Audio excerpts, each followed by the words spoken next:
makakausap natin from DOST-PTRI Employee Association. So, ito yung mga design at boot na binibenta nila.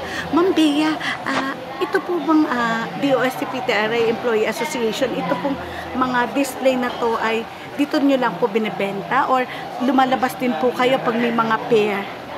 Usually po parang sa mga bazaars po ng DOST gatherings.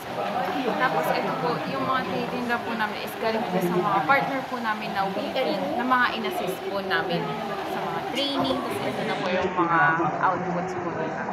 Ito po, iba't iba sa Mindanao, then meron din po sa Cardo, sa para Living, ito naman po sa Ken Kulong Handicrafts.